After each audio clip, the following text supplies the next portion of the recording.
Ladies and gentlemen, welcome back.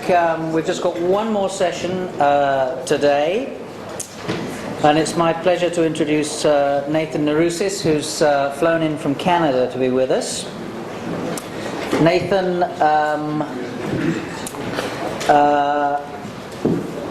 is going to talk to us about the ABC of investment in bullion at BMG. That's the Bullion Management Fee. Nathan. Thank you, Marcus. Thank you. Well, this is going to be a very brief and straightforward presentation in contrast to some of the more complex and subtle things we say. For those of you who are not great and long-time students of gold, who are here to learn about the subject, I commend all of you for the mental effort that it took to digest a lot of what you've heard today. Those of us who've been doing it for many, many years, it's second nature. My name is Nathan Narousis, and I sell gold for Bullion Management Group, a Canadian company. And before I forget, our local representative, Louis Boulanger, if you stand up, Louis, our New Zealand and Australia representative is here. For those of you who live in this region for you to deal with. Now, I think he's going to use it. Before I talk about the means by which you can own gold and silver bullion through our company, I'll just say a couple of words about the issues that both Braun and Rudy raised in their presentations. I have to admit that I agree with what Rudy said about how much there is to be said for buying gold very privately, keeping it in your own possession. It simplifies things, and you at least know what you've got and you're in charge of it. We find that the people using our service to buy and store bullion in Canada are people that already have as much gold buried in their backyard as they want, or in their basement, or whatever. And it becomes an issue of the control is good, but now you begin to be worried about who exactly knows that you have it buried there, and that kind of problem. So it's a peace of mind issue for people, not to take anything away from what Rudy said. Now, on the other hand, going in the opposite direction up the chain of security, as Braun has pointed out, the way the Perth Mint is organized, relying on the London bullion markets, there's a certain amount of confidence there that as long as the financial system keeps functioning on some level, that everything is there and your gold is back and it's fine and it's deliverable in a reasonable amount of time. But we lie between those two positions on the sort of the security pyramid. If you picture coins in your own hands as the base of the pyramid, and maybe gold futures or penny mining stocks as the peak of the pyramid in terms of risk and reward, we're just above the base. We sell gold, silver, and platinum bars. We deal in the 1,000-ounce silver bars and the kilogram gold bars, and we also sell the 100 and 400-ounce gold bars as well for larger purchases. We store them. We buy the metal through one of the few bullion banks in the world, the Scotia Bank in Canada. They are our bullion bank dealer, and we rent the vault space from them to store the metal that you buy through us. But when you buy it through us, you have 100% title to a specific bar. We send you what we call a bullion deed, and it will state on the deed, here is the exact manufacturer, the serial number, the weight, if it's not a standardized bar. The kilogram bars are standardized, but some of you may know as you get into larger bars, they vary. They're not exactly 100 or 400 or 1,000 ounces. You'll have the exact weight, and it's evidence of your ownership. If the Bank of Nova Scotia, the Scotia Bank, were to go under, or if BMG, our private company, were to go under, it doesn't matter because that's your asset and nobody else has any claim on it. Now, the costs involved in I'll leave time for questions here. I don't have a lot more to say. The costs involved in purchasing bars through us. You are going to be paying 4% over spot. Spot as given us by the bullion bank, so you're getting the institutional spot rate. 4% over spot to purchase, 1.5% a year to store through us, and should you decide to sell, there'll be a 1% charge to sell, so you'll get spot minus 1%. Now, I hasten to say we are not a trading vehicle. There are other vehicles out there if you're looking to jump in and out of the gold market and want to try and time it. There are other vehicles for that. We are meant to be part of your core holdings for your net worth, meant to be held until either this crisis is resolved favorably or we end up on some sort of new gold standard. The delivery of the bars can also be done right to you if you want. Now, it's easy to say that in North America. However, I've come to realize that it's expensive to ship things to Australia. It is technically feasible. However, the cost may be more than you're willing to pay, but it can be done. So you also have that option if you want to take delivery right from the get-go, or if you want to take delivery at some point after you buy. Stop paying to have it stored. I think I've covered everything that I wanted to say about the company. Yes, I guess I would only add that if you take delivery, some of you may be familiar with how the good delivery chain works. Once you take delivery of the metal, it breaks the chain. We can't accept metal back in for storage because it would have to go through assay. The bullion banks and the refiners and the delivery companies, they form a sort of a sealed universe, and the bars trade within it. All the bullion banks are approved, all the vaults are approved, all the refiners and the assayers and the transporting companies are approved. And once you take it out of that, you're on your own. You know, you'd have to deal with a regular coin store. Now, I don't expect that to be an enormous problem, but that's an issue that we can't guarantee anymore. The last thing that I wanted to mention was just the actual process that's involved. It's similar to opening a brokerage account for trading stocks. You would fill out our application form. It takes a few days to process. You get the account open. At that point, you wire in the money from your bank. We only accept US dollars and only accept it by a wire transfer. And then, once the money is received by us, then it's a matter of a phone call. We'll quote you the price for what gold is trading. You let us know what you're willing to pay above that. We get the order done and send the excess surplus money back to you. We retain a bit of money to pay for the first year's storage, and that's it. It's done. It's not quite as straightforward as simply buying a stock where you can get an instant fill on the phone, but that's how it's done. And should you choose to sell it, then same thing. We wire the money directly back to your bank. Of course, we have to comply with the money laundering laws.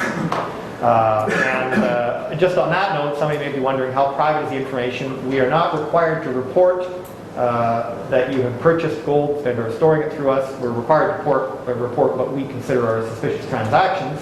So if you say that the source of your money is a gift from the Crown Prince of Nigeria or something like that, then that's going to be suspicious. But in most circumstances, of course, it's just an ordinary transaction. So that's all that I have to say about that. It's one level, in summary, it's one level up from holding it in your own hands, and a bit of international diversification, a bit of political diversification maybe, and that's what we have to offer. Professor. To your knowledge, are there any counterfeit Canadian maple leaf coins out there? And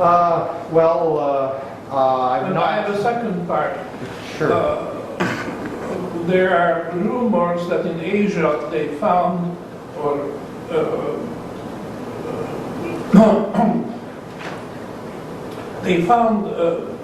good delivery gold bars which were stuffed with tungsten. Could you comment on that as well? Well, I do not know how often that the good delivery chain will pull bars and check them and melt them down and then re-pour them just to check on the integrity of its system. I think that I can make an argument, though, just I guess from first principles, or however you want to say it, that the integrity of the system is so strong that I think if any bar were to get in like that and it were discovered and news got out, I mean, in other words, I suspect that those rumors are not true. I think if word of that did get out, that could undermine the entire financial system almost overnight. But I do not know how often they check the bars that way. Whose job it is to check? Sorry, let me say one more thing before I answer that question. You have random checks built into the system just by the fact that the 1,000-ounce silver bars are industrial bars, and some of the gold bars are also being bought in larger quantities by the larger jewelry manufacturers. So again, there is a sort of a check where bars are periodically melted down and not just stored. So you have, I don't know, that might be 2, 3, 4, 5% of bars that are getting melted down like that on a regular basis. So you already have a random check on the system that way. I suspect that it is the job of the assayers at the time that the bars are made to check that, but I don't know the answer to that. But I have asked that question myself of coin dealers. Louis, go ahead. I'd just like to add that it's an interesting story about the tungsten, but you don't need to melt the bars to find out whether there's tungsten or not.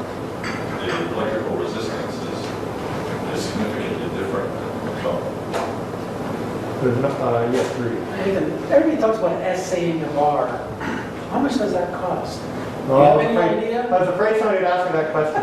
I do not know, and I've never been able to get a straight answer, even dealing with the coin stores directly.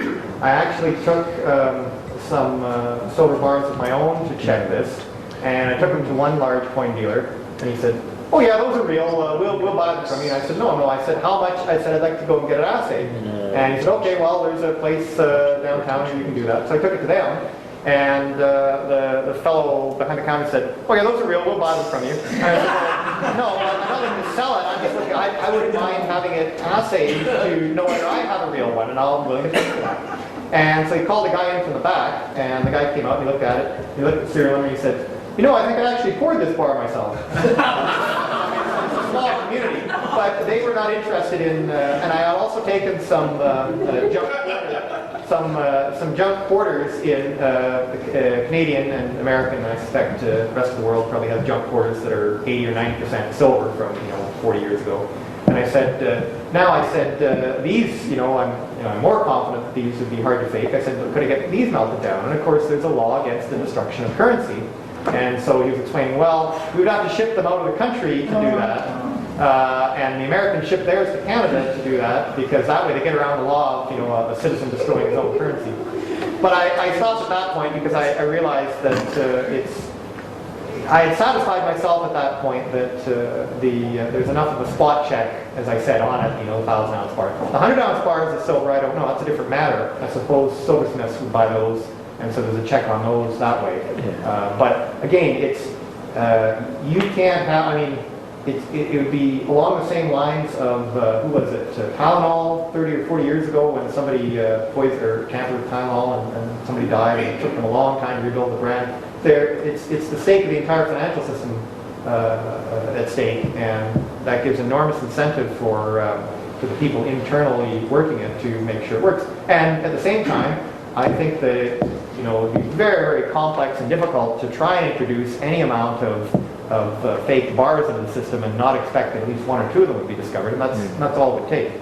So, yeah, I would back that up. When Australia's not a major primary producer of silver, so when we're really busy and people buying lots of silver coins, we are shipping physical bars in. So we ship in lots of 20 tonnes. So the bars are sitting in the London system, especially with silver. They don't know which. Those bars that have been delivered in there originally by somebody who's trying to fake it, they don't know that in the end that's not going to come back to us. And we know because we melt every one of them because we've got to make coins out of them. And we've never had, out of all the tons that we've shipped in, we've never had a bar that's been fake. It will be less likely with silver than with gold. Yeah. Well, less likely, but I'm saying with gold. not involved. I don't know whether David Evans is here, but he did forward a link to Le Metropole Cafe in relation to a Chinese company who were advertising their services for tungsten-filled gold bars. Nathan, when you take delivery of your gold, how do you check it? Actually, I mentioned it because my family, my sister, got a big factory. We recover gold and silver from electronic waste. Right.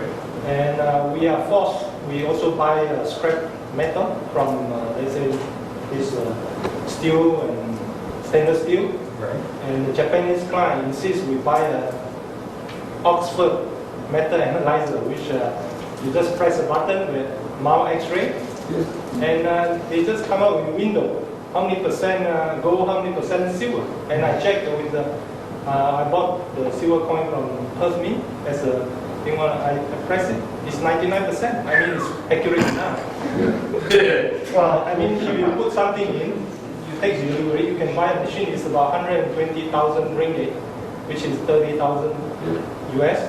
And we are forced to buy one of these small size, cost of a car. Well, I guess if what your question amounts to is how can we be sure if you take delivery of gold from BMG that we're not salting the bar or faking the bar, I guess. You could buy one of the machine and you can check that. Oh, yes, somebody could. Yeah, I was just going to say it's our reputation on the line. I mean, we're certainly not going to release anything out of the good delivery chain that is, I mean, it would be destructive to our company. So you're getting the gold if you take delivery from us.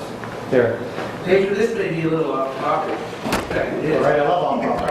But you were talking, we hear about this, the integrity of the chain, the closed system, the integrity of it, and then listening to Braun talking about how they have to deal with the moment by moment price moves. So I got this vision of they're so tightly controlled, they know where their exposure is, they don't want to be long here, because they get caught, they can lose a lot of money, all right? And then, and you're from Canada, all right? Well, evidently the Royal Canadian Mint is missing 117,000 ounces of gold, missing, all right? And I but then when Ron started describing the process by which the internal controls are there, they're audited, they have treasury, they're make sure they're not exposed here, not exposed to that. I go, wow, that's a half a ton. That's basically a half a ton with a few ounces for the guy who drove it out. Yeah, that's That's real clean. Here, take a few for yourself. And I hear about it. Well, but my point on that, and not to slight our competitors, but I can't help myself. But they don't employ a metals accountant, and they have accountants, but they don't do it the way that we do it, and they don't have a treasury department like us. So now their operation is slightly different in its way. So looking at that report that was released, which we latched onto, and that's great. That's how you run your business. It's very interesting. I think they do it a little bit differently. So we're very paranoid about that. Yeah.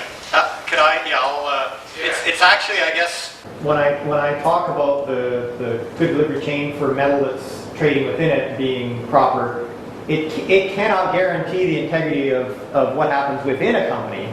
All I was saying is that if a bar is going to enter the system, it comes from the mint. If the mint itself, in whatever country, is so poorly run that it loses half a ton of gold, that's the mint's problem, and the shareholders of the mint's problem. I mean, I was going to say, it doesn't affect. When Scotia Makata sources bars for us, they may come from anywhere in the world as long as they're within the good delivery chain. And they may even come from the Royal Canadian Mint, but it's going to be a real bar that comes from there. The fact that the Royal Canadian Mint may have lost a whole number of other bars, that's the unfortunate problem of the taxpayers of Canada, I guess, if they're a government-owned entity. But yeah, it's properly, all that is that it's the good delivery chain makes sure that when physical gold changes hands, it doesn't need to be assets. If they can lose 150 a million ounces or whatever, half a ton, they can certainly gain half a ton of tungsten. So I think that you guys need to look at this and do some beeping and testing and flexing, and then come out with a report, 100% survey, all guaranteed pure, and you're going to grab the market share. Quite possible. Sorry, it wasn't so long ago, just to pick up the 2 points about the mints, that locally in Canberra we had a worker with the Canberra Mint who found themselves in jail because when they carried their plastic lunchbox into work with their sandwiches, they took it home at the end of each day full of $2 gold coins, and that went on for quite some time. It was only discovered when the person concerned was making larger purchases and paying for them by handfuls of $2 coins. So it can happen to the best of institutions. But I wonder about being off topic and thinking about being off topic if someone carrying the weight that I was carrying was silly enough to sign up for the world's longest transcontinental bike race, the Trans-Canada bike race, which I think is about 4,300 kilometres, a fair sort of test, and you happen to be pedalling past the headquarters, your headquarters, and decided that your bike bag was too light and you wanted to get a bit of extra weight in there. So if I blew into the front door with my receipt that you'd sent me earlier for the kilo that I bought, showing the number, can I say thank you, I'll save yourself the delivery costs, I'll take delivery right now of this bar, put it in my bag and head away? Well, the procedure for, I can't say that I'm familiar with the exact procedure. You probably have to, well actually, you submit it, you submit your request to redeem it along with your certificate. And if you wanted to come by and pick it up in person rather than paying shipping costs, and downtown Toronto, you should be able to pick it up right, because that's where it's stored, right in the Scotia Bank Hall in downtown Toronto. So you should, that would just save you shipping costs. But you'd have to, you would have to let us know ahead of time. So that's, but I can't. My main job, I'll confess, my main job is selling to the investment advisors, selling our mutual fund. A bars dealer is something that I do as well, but it's not really. Our company has about 300 million or so Australian dollars, I think, worth of mutual fund, where again the fund just holds the bars. But oh, sorry, Louis has the full answer. As a dealer, it's just as straightforward to make a purchase as it is to make a sale of bars, and to take delivery. You can take delivery in Toronto, or you can take delivery where you reside. But obviously, if you're going to travel to Toronto, then you have to meet that cost. Just maybe more than the cost of delivering the metal. But yes, absolutely, the delivery. But if your intention is to come back to Australia with the metal, you have to inquire about coming back into the country with it. And I don't know the law here in Australia, but some countries can be quite expensive to come into the country with more than, say, a kilo or two, even that. So these things you have to think about in advance of taking delivery. Yes. Do you want to talk about a point of difference or relative merits? Because I think there are other companies similar to yours, like Bullion, Vault, or Gold Money, and this one, Anglo something or other. Certainly, what I know of the competing companies is that they are able to offer gold purchase and storage or gold trading accounts at much lower cost because it's a pooled account. With us, there is no doubt about what metal is yours.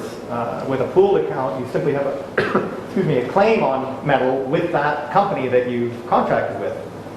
If something happens to that company, then you are, you wait for the resolution of that bankruptcy or cease trade order or whatever before you can access your metal. Whereas when you own it directly, you can take possession of it or sell it through us. There's no issue, and so you get what you pay for. You get a lower cost and greater convenience.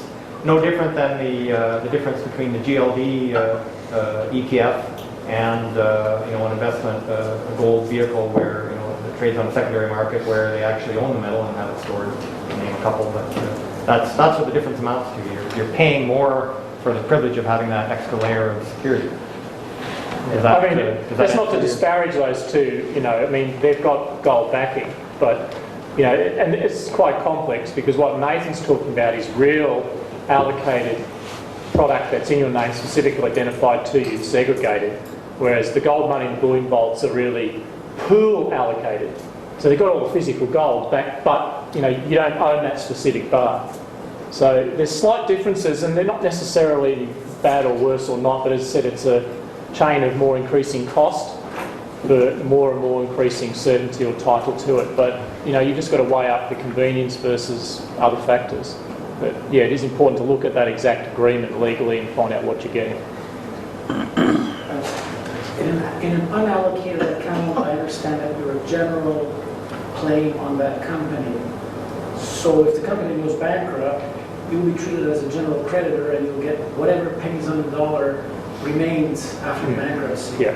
Whereas if the company goes bankrupt and it is allocated, it's yours to begin with, so you're protected from that downside. Yeah. I think that's the point.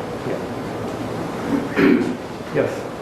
The 1.5% storage per year, is that based on the value at the time of purchase or at the time of the anniversary of the year? No, that's it's monthly. Is that right, Louis? Monthly. Monthly average market price. Yeah, monthly average market price. So it will. If the gold doubles right after you buy it, you're going to end up paying 1.5%.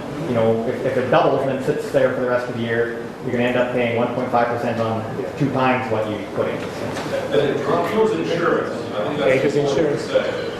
It includes insurance. If you take delivery and you put your bonds in a safe deposit box in the bank or a private or an institution, none of them will have insurance. We will be changing. Because it's not. Yeah, I'm not sure we're going to. Oh, I wouldn't trust the market for this test you mentioned. In other words, so much good delivery bar goals go into jewelry. I just wonder if a jeweler discovers that he got a bar which has been tampered with, it's not in his interest to disclose this information to the public. He would go back to the Bullion Bank, and the Bullion Bank would pay him to keep his mouth shut, I think.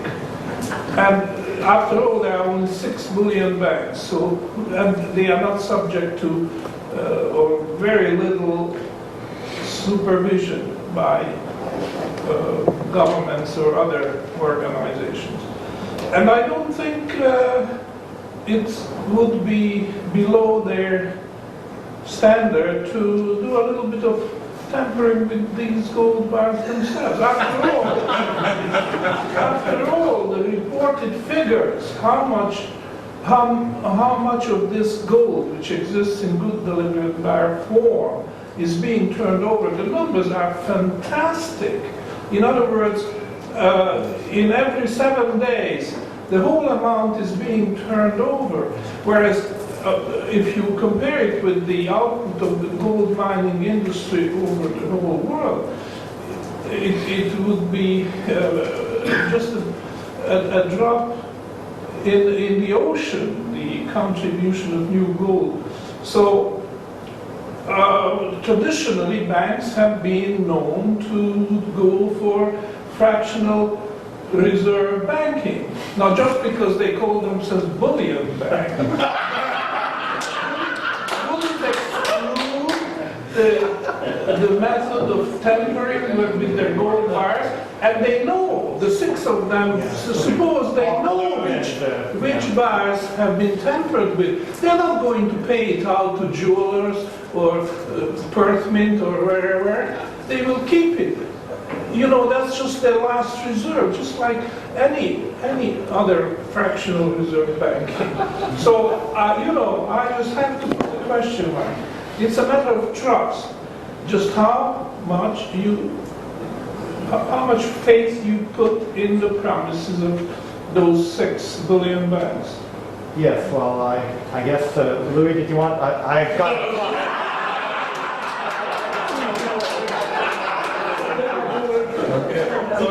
So you can be skeptical about everything in this market, that's for sure, and the professor may well have a good point.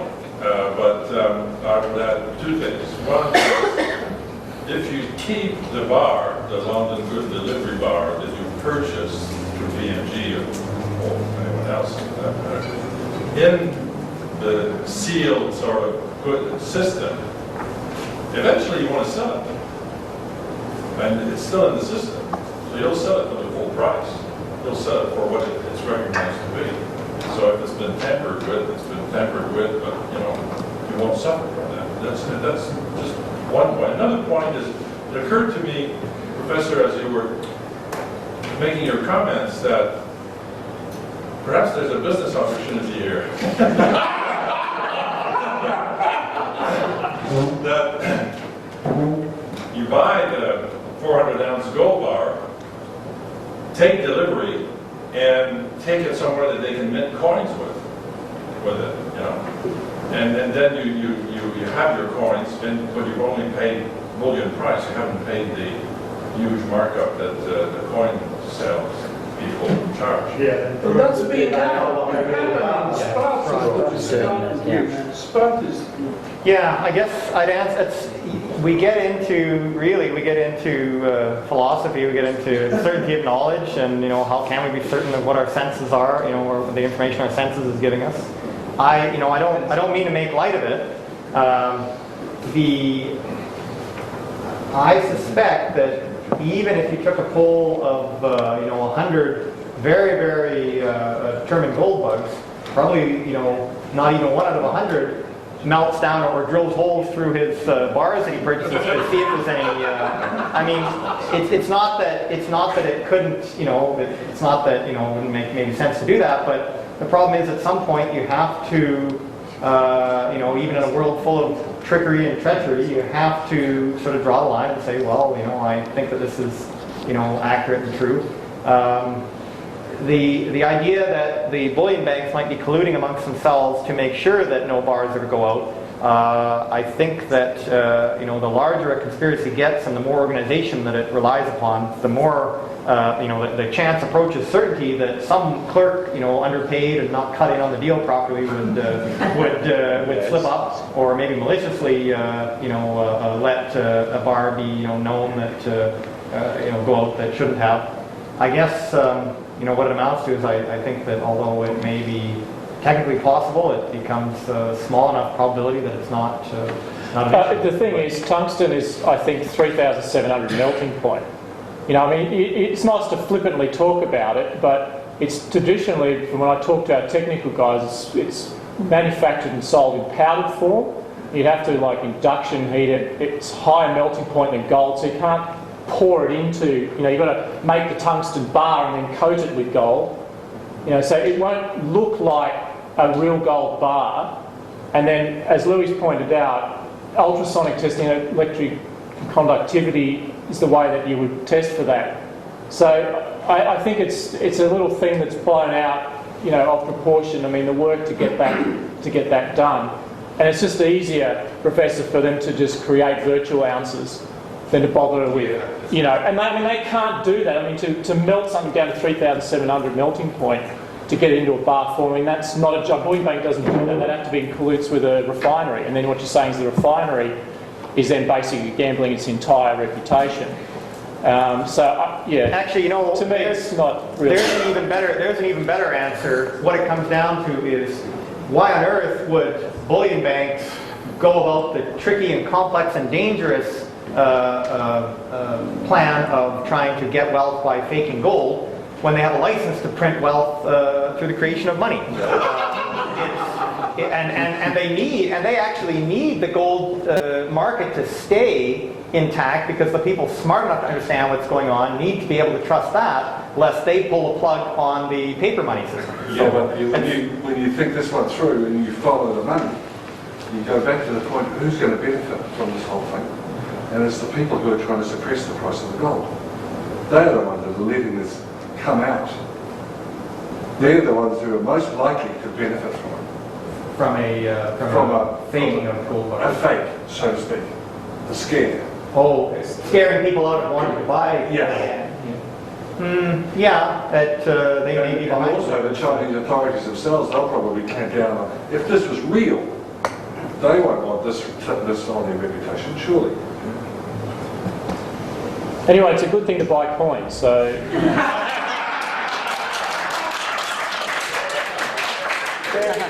And I'm not, I mean, that's why people buy coins. It's a lot hard. I mean, you think about what I just said about the tungsten. I mean, to try and make a tungsten disc, and then, this thing is what a gold 1 ounce coin is. It's just, and then to get the finish on that gold coin, if you know what a normal gold coin looks like, to then be able to stamp that, that's why people buy coins. It's a lot harder to fake. It's a lot more trustworthy. And so, anyway. Sorry, Louis, we're going to have to stop it there. Ladies and gentlemen, thank you all very much indeed for coming, and I look forward to seeing those of you who are staying on, seeing you tomorrow morning. If there's anybody here who would like to come, even if it's only to 1 or 2 of the days of the seminar through to Thursday, could they please come and see me now, so that I know you're thinking of that and you might come, because I need to know the numbers for the catering. And before we go, if you'd like to join me in thanking our speakers again today.